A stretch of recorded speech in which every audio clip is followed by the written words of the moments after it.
பொதுக்காலம் 24ஆம் வார சனிக்கிழமை. முதல் வாசகம்.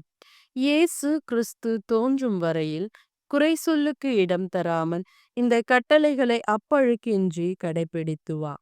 திருத்தூதர் பவுல் தீமோத்தேயுவுக்கு எழுதிய முதல் திருமுகத்திலிருந்து வாசகம்.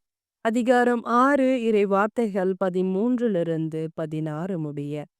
அன்பிற்குரியவரே, அனைத்திற்கும் வாழ்வளிக்கும் கடவுளின் முன்னிலையிலும் பெந்தியோவு பிலாத்துவின் முன் விசுவாசத்தை சிறப்பாக அறிக்கையிட்ட இயேசு கிறிஸ்துவின் முன்னிலையிலும் உனக்கு கட்டளையிடுகிறேன். நம் ஆண்டவர் இயேசு கிறிஸ்து தோன்றும் வரையில் குறை சொல்லுக்கு இடம் தராமல் இந்த கட்டளைகளை அப்பழுக்கின்றி கடைபிடித்து வா. உரிய காலத்தில் பேரின்ப கடவுள் அவரை தோன்ற செய்வார்.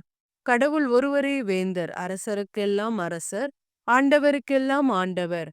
அவர் ஒருவரே, சாவை அறியாதவர், அணுக முடியாத ஒளியில் வாழ்பவர். அவரை கண்டவர் எவருமிலார், காணவும் முடியாது. அவருக்கே என்றென்றும் மாண்பும் ஆற்றலும் உரித்தாகுக. ஆமேன். ஆண்டவரின் அருள்வாக்கு. இறைவா உமக்கு நன்றி. நற்செய்தி வாசகம். நல்ல நிலத்தில் விழுந்த விதைகளோ வார்த்தையை கேட்ட அதை காத்து பலன் தருகிறவர்களை குறிக்கும். லூக்கா எழுதிய தூய நற்செய்தியிலிருந்து வாசகம்.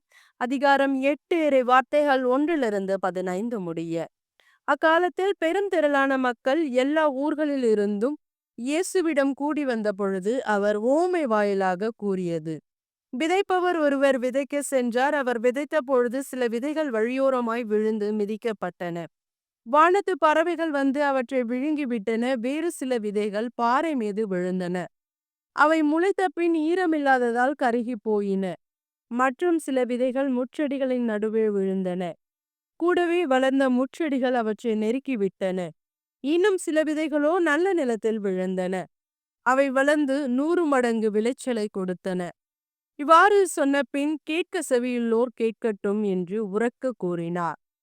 இந்த ஊமையின் பொருள் என்னென்று அவருடைய சீடர் அவரிடம் கேட்டனர். அதற்கு இயேசு கூறியது, இறையாட்சியின் மறைபொருளை அறிய உங்களுக்கு கொடுத்து வைத்திருக்கிறது. மற்றவர்களுக்கு எல்லாம் ஊமைகள் வாயிலாகவே கூறப்படுகின்றன.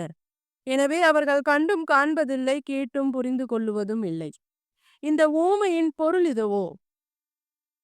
விதை, இறைவார்த்தை. வழியோரம் விழுந்த விதைகள் அவ்வார்த்தைகளை கேட்பவர்களுள் சிலரை குறிக்கும். அவர்கள் நம்பி மீட்பு பெறாதவாறு அலகை வந்து அவ்வார்த்தைகளை அவர்கள் உள்ளத்திலிருந்து எடுத்துவிடும். பாறையின் மீது விழுந்த விதைகள் அவ்வார்த்தையை கேட்கும் பொழுது அதை மகிழ்ச்சியோடு ஏற்றுக்கொள்பவர்களை குறிக்கும். ஆனால் அவர்கள் வீரற்றவர்கள், சிறிது காலமே அவ்வார்த்தையை நம்புவார்கள்.